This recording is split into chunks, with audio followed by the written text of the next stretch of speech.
The wait is over. Dive into Audible's most anticipated collection, The Best of 2025, featuring top audiobooks, podcasts, and originals across all genres. Our editors have carefully curated this year's must-listens, from brilliant hidden gems to the buzziest new releases. Every title in this collection has earned its spot. This is your go-to for the absolute best in 2025 audio entertainment. Whether you love thrillers, romance, or nonfiction, your next favorite listen awaits. Discover why there's more to imagine when you listen at audible.com/bestoftheyear. Edit audio.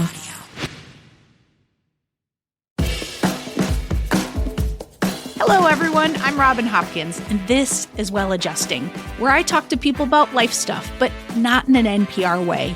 It's more like we're at the bar, having cocktails, getting into your business sort of way. It's giving drunk NPR. Oh, and producer Steph is here too. Hello. Today we chat, well, breaking down the Great You Plan. Hello, friends, and welcome back. It is absolutely lovely to have you here with us today. And you're going to be very excited because today we are talking about the Great You Plan. That is right. In many an episode, you've heard us talk about the Great You Plan, a document that I created. It was originally known as the Great Robin Plan, but then that doesn't really work for any of you all. So it's a flexible Google Doc, of course. I mean, what do? Me and Steph.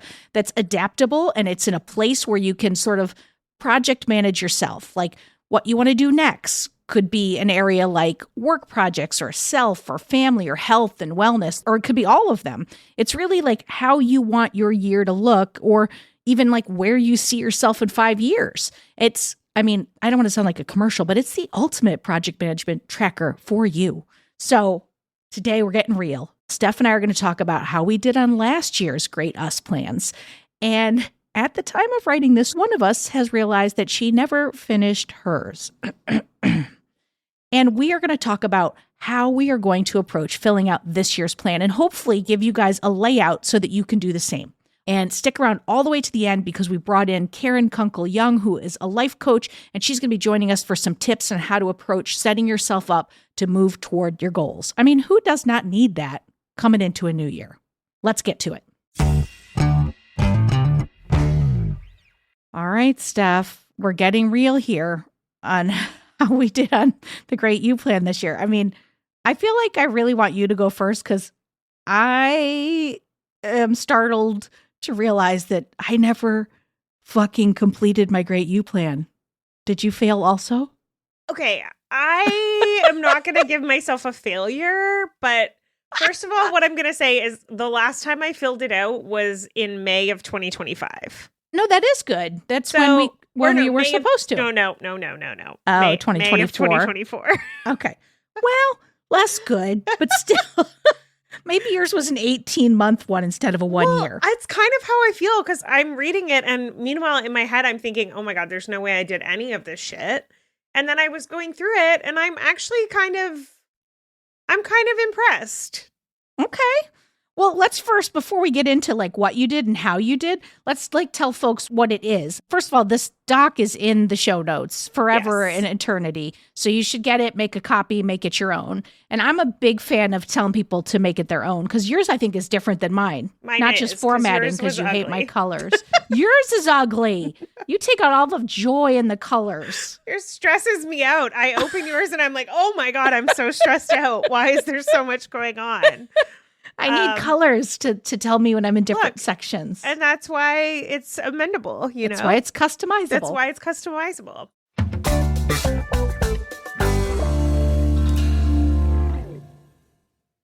Hey friend, I'm just jumping in here to say that we've got a new way to get in touch with us.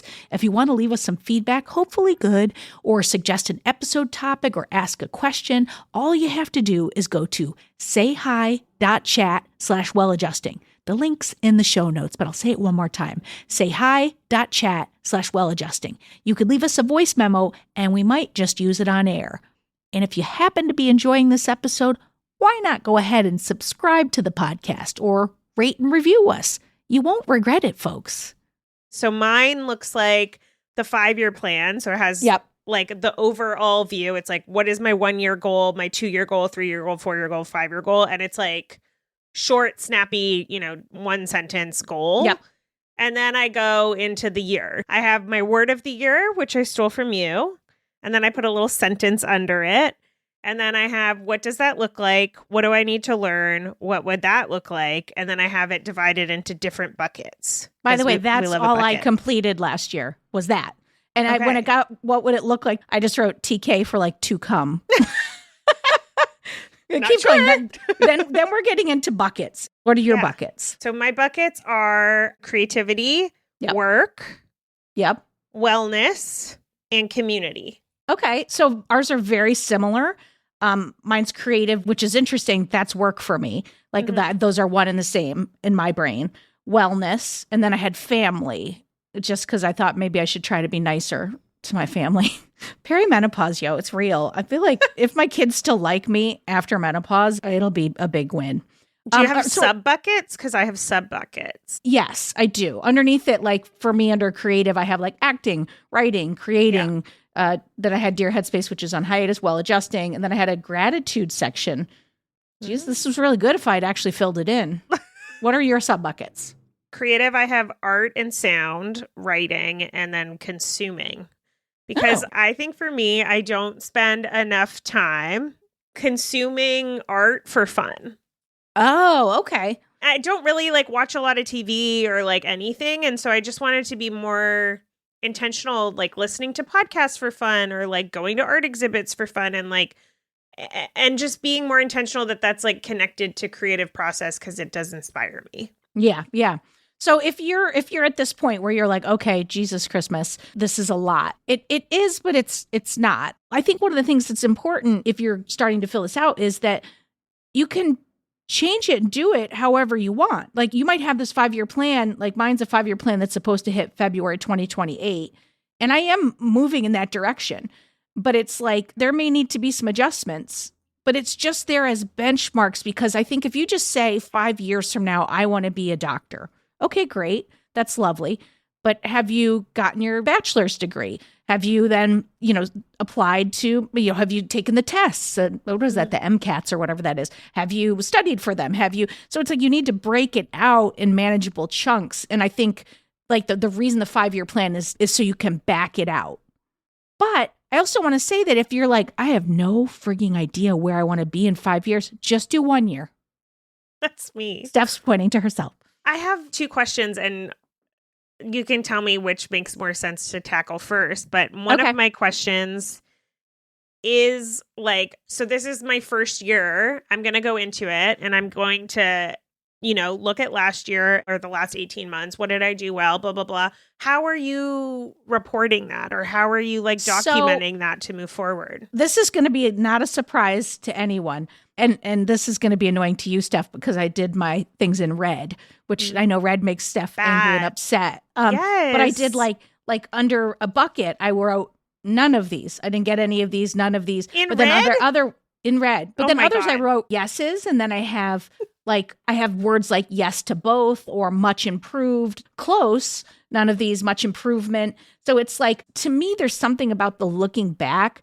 Like if I take what I have for this year, the part that I did actually fill out, which was my word for the year, because I do love to stake a claim in a word. And my word for last year was soar. Like, what do I have here? I will lift off and fly utilizing all the skills I've built to this day. That's so dorky. No, I'm laughing because I thought you meant like ouch. Like SORE. And I was like, oh, wow. No, I mean, I guess soar like flapping wings. like normally I'm like, your word of the year should be positive, but I guess you were in a lot of pain. And it's... No, it's my upcoming year. I want to be in less pain. So then it's like, sorry. once you chose the word, then it was like, okay, well, what does that look like? Right. So I had some things like I wanted to have Laugh Lab funded, which no, that did not happen this year. But if I go up to my 5-year plan, because I do think that on first look, it could feel like, well, isn't that going to like beat you down? But if I go up to my 5-year plan, like my goal ultimately is to have like a production company where I'm building and creating, comedy content that I get to act in. And I have already started it. It's not funded, but I've already started it. And I think then it allows you to just rejigger for next year. Like goals can be so like ethereal or non-quantifiable, but this gives you wording that you can say whether you did something or didn't do it. And I had things under there like laugh, let be funded, confidence and belief in myself, other people believe in my ideas, picking myself up when I've been knocked down. So that's what it would look like to soar. And if I look at that, I did a pretty good job this year of like, there were moments where I got with Laugh Lab where I was like, this is all falling apart. Everybody's leaving. But I go back to other people's belief in me. I got 2 business partners in this thing. Mm-hmm. And so that means they believe in the idea. And I hope means they believe in me too. And I did pick myself up when I got to those places and then just moved to something else. And I would give myself much improved on confidence and belief in myself. Mm. Tell me, for you, if you take one of your buckets under your word, what does that do for you? Like for anyone who's listening, who's just like, okay, this just seems like busy work. Like, how does that help you? I mean, maybe I'll just do wellness because I think it's like the most relatable one. Yep. My buckets in it are mind and body, which are pretty easy. But then within those, I have a bunch of other things. So I have like keep doing weekly things, like keep doing my therapy weekly. Decide if couples therapy is a necessary expense or trauma-based decision. Pick back up on this PTSD workbook and finish it. Define relationship with your parents and be kind to yourself about it. Write down specific boundaries, enforce them. Meditate with exercise. And then in body, I have exercise 5 days a week, but don't be rigid with it. Walks are great. Remember that. Stretch and walk as much as possible. Cook for yourself, not just for your community. Buy produce for the produce and stop punishing yourself for spending money on expensive, nutritious shit. Figure out your medical care across country lines and see a doctor for your stomach for fuck's sake. Okay, which ones do you feel like you succeeded at? Because I know a lot of those. Yes. And you did really well. What's so surprising is some of these things I didn't do, but looking back on it, I don't feel like I'm punishing myself for not doing them. Like it was like an intentional decision not to do it. I decided I didn't want to do that. So yeah, I have had that come up too. Yeah. Yeah. Like even therapy, I just stopped going to weekly therapy and I feel good about it. And I'm like, I'm just taking a break. I got to a point where I was like, why am I seeing this therapist? Like I felt like I was just talking about the same stuff. And I think I need to try a different kind of therapy, but I'm like, I'm saving that money right now and spending it on like a gym membership. So that was like a conscious decision. I did not know it was even in this Great You Plan, but that's great. I would argue that sometimes the writing it down allows you to like, then you start doing work almost like on a computer, how apps are running in the background. I think the conversation is running in the background just because you wrote it down. I love that visual. I have little tabs up from my Great Plan in my brain. We're tab people. I've had ones where I come up to it like that and I'm like, no, that was a conscious decision. And that feels really good because it means there's growth. And that's a moment you can be like, oh shit, I grew. Like a lot. The stuff with my parents, like boundaries and enforcing them. Even the way I wrote this, I can tell it's me trying, like try to enforce them, write them down. It's like so that I will be like strong to myself. And I'm miles ahead of that person that I was a year ago in that bucket. Like I have done such a good job. I'm like proud of myself for that. So that's huge. Again, nice to remember how far you've come. Like when I look back on that, it's not like there's no like negativity that's coming up for me. It all feels very positive. Well, and let's go into another bucket because I think what's really great about this is we're showing how you can quantify something that feels unquantifiable, right? So for me, if I had something in the family bucket, I'm going to go what I had in family the year before. Okay. You could tell we were in a place. I had talk in a calm voice, 2 times per month family outing. Trust that Maxine will be okay. And I had that just because I was having all these dreams about her, all these like worry dreams. And it was like the age where she went into high school because this would have been her freshman year. And I was letting go. And it's so funny because I'm in that same exact process right now with my son, who is now a freshman. And it's happening all over again. But I'm having this moment of noticing that, I got to a place where I really trust my daughter is like, mostly I still have the nightmares sometimes, but that she's safe and that she knows what she's doing. Oh dear God, it's so hard. What I think is really interesting about this is like my look back was much improvement. And that is something that I am continuing to work on. But it's like, again, just the writing down of it holds me accountable. And it's the look back, I think, is really nice to be able to see. 2024, I did like an essay about how I felt I did. Oh my God. Maybe I was like, should 2024 Robin was in it. I look at it's like, this was a big year for change. On paper, it looks like I didn't achieve anything I set out to do. But early on in the year, I made a switch to focus on Laugh Lab. The growth that I've had this year of going from a simple idea to having Dylan and Natalie and a couple of creators on board is huge. I was astonished to see that Laugh Lab fits perfectly my 5-year dream by Feb 2028. And it goes on. But it's like interesting, like, again, like I feel it's so weird to say this because I didn't complete the one for this year, but like I feel so good about seeing all this. Yeah, I felt really good. I mean, there's like some money things that I didn't hit and whatever, but I'm like, whatever. It was a hard year for money for, I think, everyone. For everybody, yeah. It's honestly kind of nice to be like, well, I actually did like move my goals ahead despite it being like hard in other places. And I think that's like the overall point. Absolutely.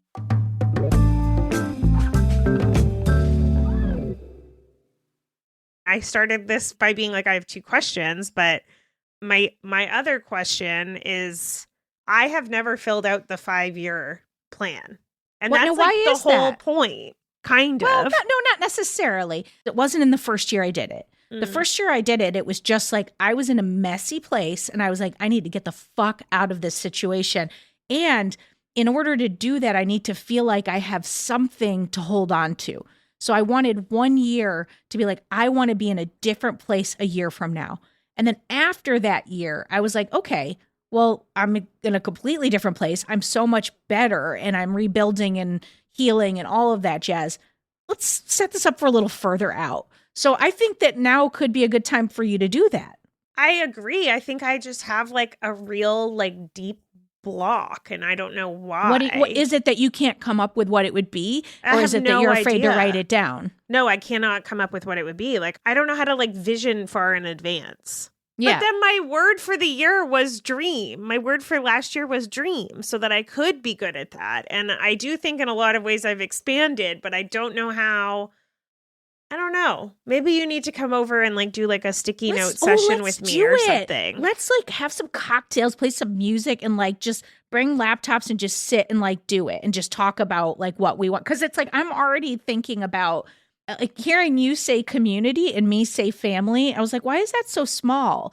And also like I'm at an age where, you know, I'm not 12. You have kids and then like what? You know, your circle gets smaller. And I was just thinking about like, we're currently in the middle of Steph and Robin Get Well, and we're doing the acts of courage. And like coming home, I was like, well, I better say hi to people now. I don't know if I'm going to leave the house again today. I think maybe I could find more ways to say yes to doing things. That might be something I'd be interested in adding. So like we should do a creative sesh. Yes, but can you also bring some sort of exercise so I can figure out how to dream? Because when you say 5 years from now, I'm like, crickets. Okay, well, I could already tell you. Okay, so this is good. All right, let's just look at what you have, right? Like what's currently in your life. Right. So you rent an apartment. Do you think maybe in 5 years you might want to own an apartment? Or do you think like where you might want to reside? So that's something you could be thinking about. Like, I mean, it might be a good goal to own something. Financial Robin is making a face, pushing her glasses up. So we could ask questions around that. I've heard you talk about like growth of your business. So we could ask questions around that. Like, would you want to like make it so huge you spin it off and sell it and then you travel? Like she just said, no, so fast. So that's good. So you do know. We just got to like pull it out. 5 years with the business. I have that. Okay. But the rest of it, I'm like, well, maybe. By the way, in my 5-year plan, it is only about work. Now, this year, I might start to think about adding into the 5-year plan about where we're going to be living because we're now heading into another phase of just like do I want to retire in New York City? What does that look like? And if my kids are in colleges in different places, do I need to stay? Do I want to stay? Like, I think it doesn't have to be a done thing, Steph. Like, it can be just like a starting point and you can add to it. I have changed my 5-year plan. Sorry that I made this about me. I'm like, how do we fix my 5-year plan? No, the reason I think this is really good is because other people are going to like struggle as they try it. They're going to be like, well, I don't know. Because like you could be 25 and maybe you've had things in front of you that you've struggled with dating. And you're like, I'd like to be in a long-term committed relationship in 5 years. Okay, well, then the next 4 years are going to look like you better get out there. You're going to be doing some stuff. You better expand your circle.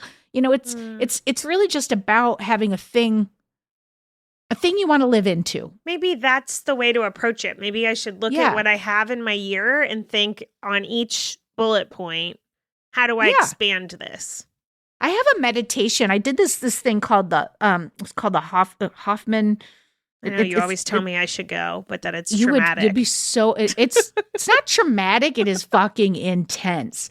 But they started every day with this one particular meditation where they would ask you to just sit there and they would ask all these questions. We're going to do that. Steph, we're going to do that when I come over. I'm going to bring that meditation. Okay. But they ask all these questions like, where do you live? Like, who's in your life? But it's a meditation and you're just thinking. And then after they do all that and you're like, oh, I've got this, I have this, it looks like this, whatever. And then at the end, they're like, okay, now cut back to where you really are. And then they're like, let the friction or the difference between these two things drive you towards your goal.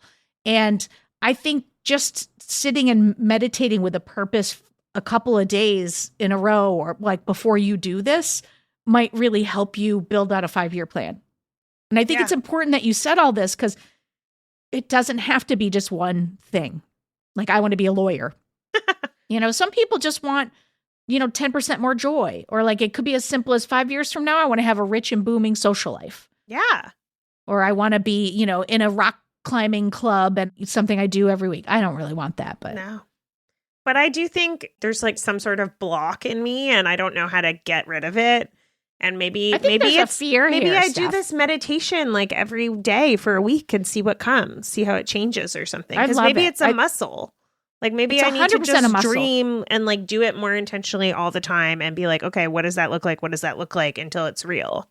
I would also ask you this question for you to ask yourself. You could just ask me. What are you afraid of? If like you were dying. Well, no, in this exercise, what are you afraid of? Are you afraid that if you commit to it and you fail?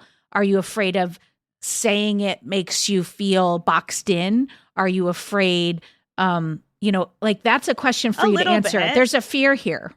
Well, the fear that comes up when I think about like writing anything down, because now that you've started like pronging at certain things, I'm like, okay, it's less crickets. I have like some ideas. But the fear that comes once I say those is like, oh, then I have a shit ton of stuff to figure out. Yeah.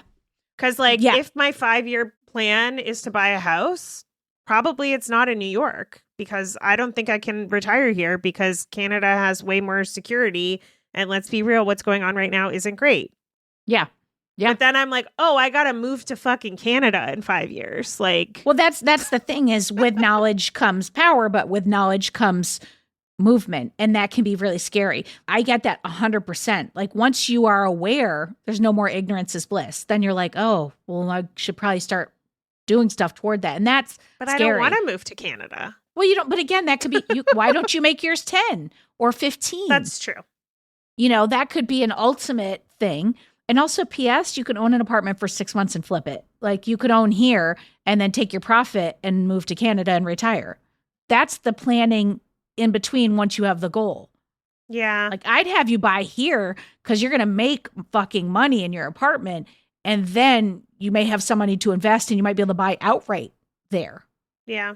And I can say, like, because I'm not just going to put you on the spot. Like my fear is that, like, who am I to say these things?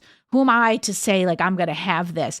And then it's followed very closely behind with, well, what if you don't get it?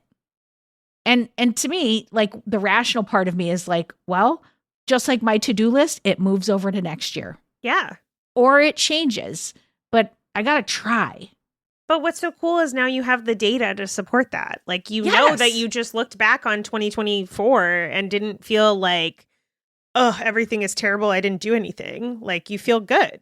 Yeah. Well, and if I had filled out wellness, it surely would have been, if I had filled it out, it surely would. This is the most perfect example of how flawed we are. We're over here like giving advice. And I'm like, if I had filled it out, but if I had, I know there would have been something about depression and my sleep and how I felt about my body. And I know that I have taken steps to solve all of those in this year. Yeah. So it's like there's huge growth.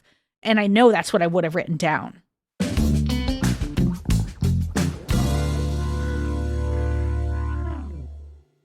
I have this one like pretty cool, just like super like silly. And I know when I wrote it down, I was like, I don't know how the hell I'm going to do that. But I wrote it down and it was in community under local neighborhood. It says, define subset B. Yes. Define how you can show up for a political system that you can't participate in. That's And literally the you were sentence. literally just out canvassing the other day. For our local mayor. And I found other little ways to do that. And I didn't even know that was on this plan. I am such an active person, but I'm not an American citizen. So I can't vote. I can't like participate. And that there's like a friction there in me.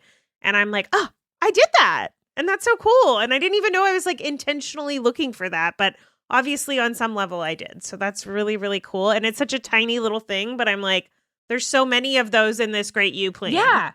And by the way, I think one of my learnings is from this year is that had I been checking quarterly, even if I got in there 3 times a year, I would have seen I hadn't fucking finished this. And might that have pushed me forward on some things, you know, because I am of the belief of, and this, I don't know that this is right or wrong, and it could be part of my trauma, but like if I'm not writing it down and moving toward it, there's this inertia and I'm stuck. Yeah. And that's not necessarily true. But I do have ambitious goals. And in order to get them, I'm going to have to be like, you know, it's like if you want to go to med school, you do have to take the tests. You do, Yeah. you do have to. You have to do the things toward it. And I'm wondering what things I might have moved more toward had they been concrete. So that is a learning for me. I'm committing right here, right now to writing it before the end of the year and checking at least 2 times throughout the year before my wrap. Okay, and my learning, I have a few. First, I have a block with my expansion of 5-year plan, which I'm going to work on. 2, I think I had another fear, like a fear to check it. Like I almost didn't want to check in quarterly because I was like, oh, there's no way I did anything. I don't even want to look at it. But now that I've looked at it, I feel great. Like I feel great about all the stuff I did. And I probably would have felt great 4 times last year on a micro level. And it would have like inspired me to do even more. So I think one of my learnings is just to like, I think that might be a sticky note for my desk, honestly. Looking at the Great Steph plan makes you feel good and inspired, not bad and lazy. And like, do that. Like you deserve that. You deserve to dream. You deserve to like be moving towards a future you that you like really want. And like, don't be afraid of whatever the fuck that voice is in my head that's telling me I'm an asshole that doesn't do anything. Yeah. Even partial wins are wins. Like I always say, if you don't go for anything, you get 0. But if you go for something and you get 75% of it, that's 75% more than if you did nothing. Yeah. And I just think that's important to remember that it's flexible. Like it's not a tool to beat yourself up. It is a tool to say, oh, look what I did. I have this quote. I saw this movie called Life of Chuck, and it was so amazing. But at the end, he says, I am wonderful. I deserve to be wonderful. I contain multitudes. And I heard it and I was like, God, that's so fucking lovely. Because it's just like, it's all inside you. It's all here. And I wrote it down in my to-do list. Like I have my to-do list broken down in this week, weekend, and next week, and then future work. And I have it right above next week. And I read it to myself because it's in there all the time. And I think that's what I'm getting at with the Great You plan, is that it's a place to say, I deserve this and I contain multitudes. Like, you got lots of buckets in you. Hell, I've got a lot of buckets. Could be anything you want to be. Yeah. Oh, I love that. All right, last tip. Mine is get the fucking Great You Plan and try it. Just make a copy of it. It's a Google Doc. It's free. It's easy. Just try it. See what happens. Yeah. Mine is less a tip and more just like the act of doing it, the act of writing it out and creating it is as important, if not more important, than actually doing anything on the list. So like just treat it like an exercise or an activity or a meditation, whatever makes you feel good, or make a friend do it with you, Robin. Woo, coming over. And yeah, I think the act of doing it is just as, if not more important than actually like doing all the to-dos on it. Love it. You have reached the well-adjusting expert of the day. Hi, Karen. Welcome. Thank you for joining us as our expert of the day. Robin, thank you for having me as the expert of the day. I'm thrilled to be here. So Steph and I just had this whole conversation about the Great You Plan, and we're project management people. There's nothing we love better than a spreadsheet. But, we're anal retentive as fuck. So my question is, what about people that aren't like us? Okay, so like how can you help keep yourself on track for, say, big projects or like movement over time if you don't want to get out an Excel spreadsheet? Great question. I think that the most important thing when you have goals is to not look at it as the big goal. You have to break it down into smaller steps or, human nature, we're going to get overwhelmed with it. So fantastic that you guys are using a spreadsheet, but just setting these smaller milestones, maybe you put a little reminder in your Google Calendar. If you have Post-its, if Post-its work for you, it doesn't matter the vehicle. It matters that there is something visual that's going to remind you like, hey, I need to do this now. As long as it has a meaning for you to move you to that next step of your goal, that's what's important. So part of the Great You Plan is kind of like breaking things out, right? It's that idea of being like, what do I want in wellness? What do I want in this? And maybe what's 1 year, what's 5 years, what's 2 years, that kind of jazz.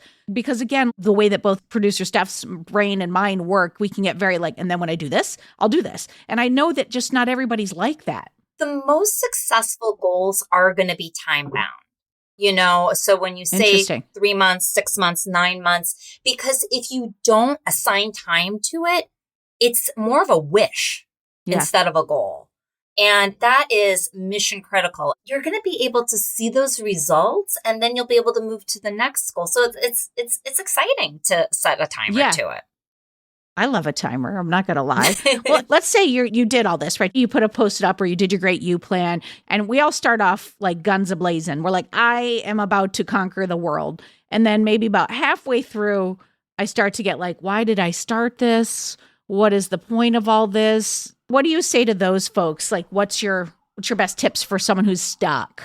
I think sometimes we can start to look at a goal as more of a task, what I should be doing as opposed to what I want to be doing. So how I work with my clients and I think about myself and my own goals is to zoom out for a second and think about, hey, why am I doing this in the first place?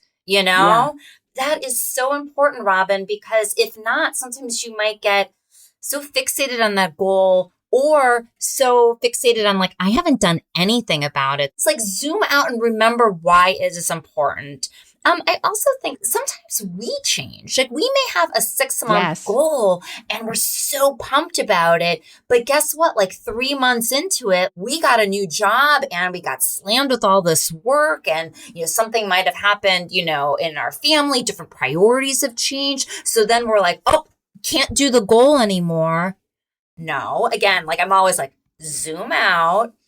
It's okay to pause it sometimes. But if you can take those even micro steps, it's going to be better than to just be like, shut it down and pretend it never happened in the first place. Yeah. You made a pivot. You started off and you wanted to do that. And then you were like, no, it's actually better if I go in this other direction. I think that your advice of just saying though, like why you started, that's also valuable in that case for answering the question of, if you should be pivoting, like, are you really done? Are you doing it out of fear or are you doing it just because you just like, this got too hard? Or are you doing it because you legitimately are turning a corner towards something else. Mm-hmm.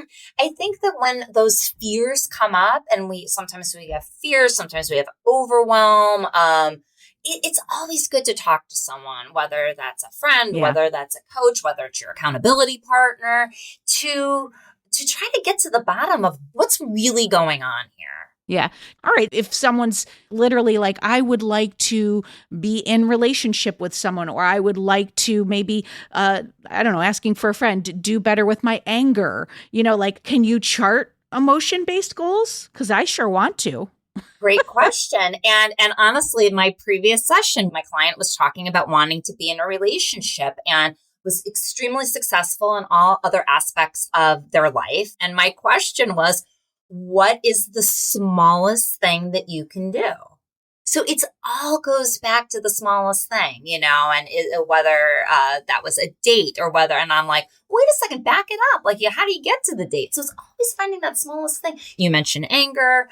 None of us can go from like 0 to 60, just with the snap of a finger. So it's like, what's a small habit that you can change? What's something that maybe you can notice as anger might be coming up? You're never going to meet your goal if you don't take action. I mean, I know that sounds obvious, but that's not the biggest thing, the difference between a wish and a goal. So it's New Year's Eve. You're working on the big, great you plan for the next 1 year or 5 years. And honestly, chart that out, put it in the spreadsheet, put it in the Post-it, whatever you're going to do, but it never will be a straight line. Sometimes you might even feel like you're moving backward, but as long as you're moving, you will get there as long as you show up and are consistent. Yeah. Yeah. It's funny that you mentioned like New Year's. Is there ever a wrong time to do it? There's never a wrong time. There's no need to wait until the new year. You can start today. You can start tomorrow, because honestly, why wait? I mean, life is short. Yeah. Get started now, especially if you're excited and energized about a goal. There's no need to wait whatsoever. Move, move, move. Yeah. What would you say, like someone's listening, they've heard us talk about the Great You Plan, they've heard all of your words of wisdom, and they're just like teetering and they're still a little stuck. Like, what's the most important thing you're going to say to that person so that they can get started, so that they don't end up just wishing? Pick one thing. I feel that sometimes I hear from folks that there's so many things, or it seems so big. Just drill it down into one thing, even like if it's really, really small. And then you'll be able to achieve that goal, create momentum for what's next, and what's next. And like, what's the worst thing that could happen? You fail, you pick yourself back up, you tried something new. It's more adventurous than just sitting and trying nothing. And then the second question is, and what's the best that could happen? Like, ooh, it opens up the possibilities of like, what amazing thing could happen that I'm not even sure what that is yet, Oh, I absolutely love that. Karen, you are a gem. And I want you to tell everybody like where folks can find you if they want to follow you, or if they want to get more information about what you do. Where can folks find you? Absolutely. One is on LinkedIn. It's Karen Kunkel Young. And also my website, similar name, KarenKunkelYoung.com. All right, folks. So we've got to sign off because Steph and I, we have a lot of work to do, and you do too. And it's good work. Just go do it. Get that Great You Plan from our show notes and get going. We believe in you. And okay, I have to say this. If it's not for you, I can respect that, blah, blah, blah, blah, blah. But just take the tips that Karen gave you. Okay. You can do this. Set some goals. Go for it. Thank you so much to Karen Kunkel Young for joining us. All her contact info is in the show notes, so just go ahead and hit her up. For more Robin, and you may need that, you probably don't need it, but like if you do, you can follow me at Real Rob Hops on all the platforms, all the socials, as the kids today say. Well Adjusting is an Edit Audio original series. It's exec produced by Steph Colburn and Robin Hopkins. Our producer and editor is Maria Passingham, and our production manager is Kathleen Speckert. Thank you to the entire Edit Audio team and to you for listening. Oh, hey, before you take out those AirPods, this show is just for entertainment. If you are in need of help, please, please, please reach out to a professional. go ahead and get that help. You deserve it.